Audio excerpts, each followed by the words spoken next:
All right, 4.4, this isn't going to take us long. We know a lot of this already. Before we start, the first definition, what are congruent figures?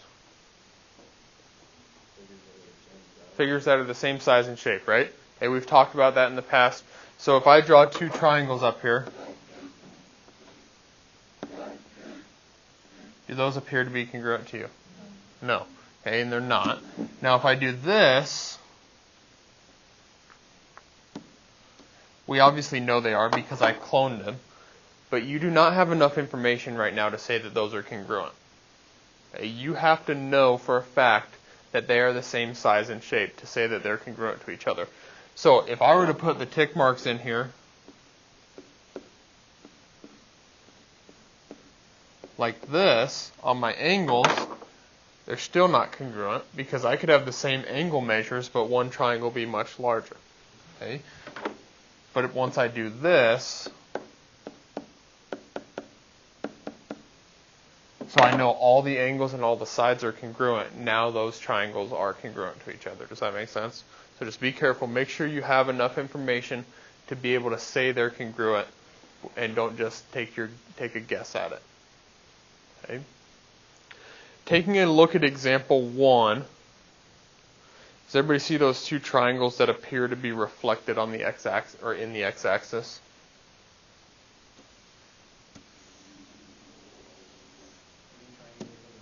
Do you see the two in example 1, that diagram, that are reflected in the x-axis? Is everybody with me? Okay. What triangles are those? Okay, so triangle GFE. So they're congruent, right? If I can get my congruent sign right. And what was the other one? MKL. Okay. So I want to take a look at that because it is important that I write these triangles or name these triangles in the correct way. So how we have this written, which angle in GFE appears to be the right angle? E. And in MKL, which one?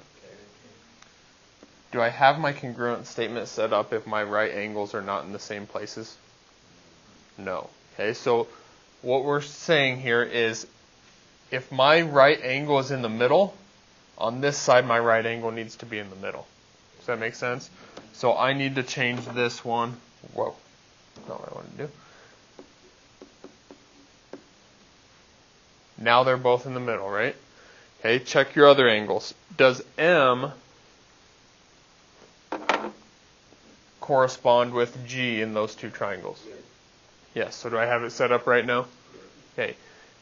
You need to make sure that when you write these congruent statements that the corresponding angles show up in your statement in the same places. Does that make sense? Okay. So just be very careful with that. That's an easy thing that we mess up sometimes. Okay. Moving on to the next page, I have what's called a congruence transformation. A congruence transformation is the exact same thing as a rigid motion, which was what? Rigid motion was a transformation that did what?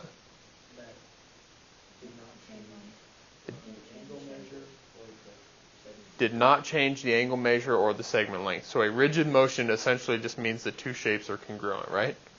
Okay. A congruence transformation means the exact same thing. Okay, so don't let them confuse you with new terminology because it really just means the same thing.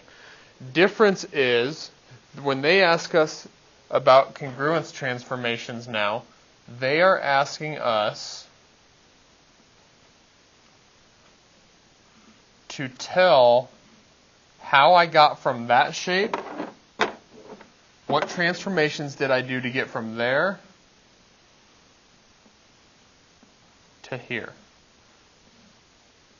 Okay, so the main difference in what we're doing starting today and what we have been doing is before they were giving us the pre-image and then telling us what to do, and we had to show where the image was at, right? Now they are giving us the pre-image and the image. We have to tell how they got there.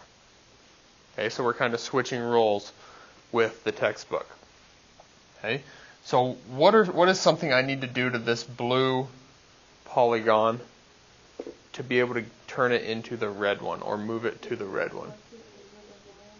Okay, were you going to say something different? She said reflect over the y-axis.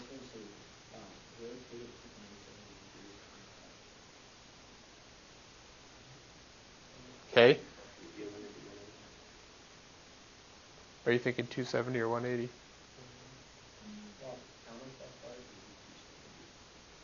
So count every 90 I switch quadrants, right?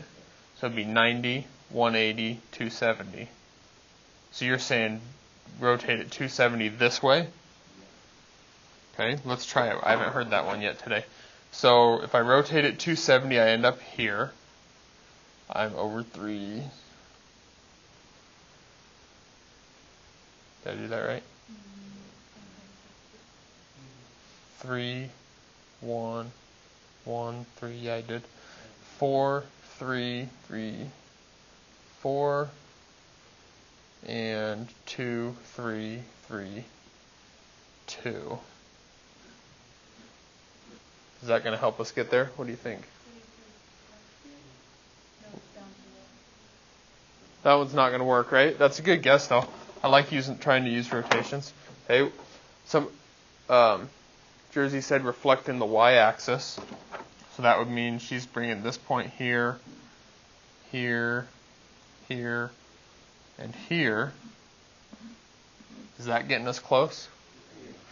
Okay, so first we did a reflection in the y-axis, and you'll have to be able to name these. And then do what, though? Okay, translate it down how far? Might be hard to see from there. 1, gosh darn it. Yeah, 4 units. No, it's not going to let me do it. 2, 3, 4, right? It's just kind of hard for you guys to count from clear back there. So if I were to, so you said translate down 4 units, right? If I were going to write that as a rule, what would that look like?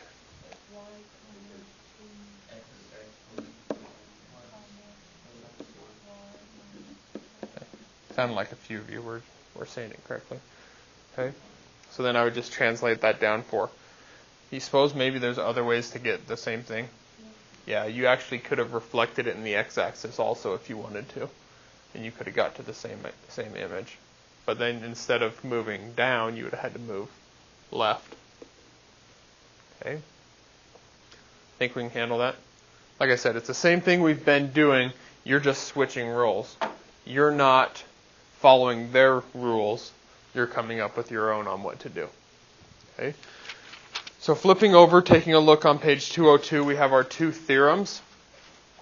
These are the 2 that you did your explorations over yesterday. Okay, the first one is called reflections in parallel lines. Just based on the name, what are you going to be doing? Reflecting across parallel lines. So to do that, you got to have your parallel lines. Okay, and let's just go ahead and say that I have a segment here, and I do the reflection. And then what did we do? What did we do yesterday on our explorations?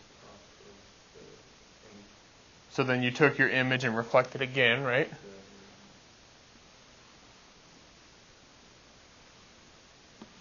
And that's close enough. And then they asked you to hide that middle one, right? Why did they want you to do that?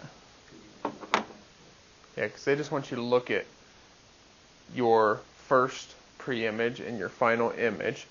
So what they're trying to show us is that instead of reflecting it twice, I could do what? A translation. Everybody agree this looks like a translation? Maybe not on mine. I think that one's a little bit longer, but it's supposed to. Okay, so I actually just translated it. How do I know how far? It's twice the distance between the parallel lines, which right now we don't know. But if I were to tell you that the distance between the parallel lines was 4, you would tell me you translated it 8 units. Okay. Like I said, that's the same thing we did in our explorations yesterday, and I think most of you got it yesterday just fine. Okay. What was the second exploration that we did? What was the difference? It was 2 lines that intersected instead of 2 lines that are parallel.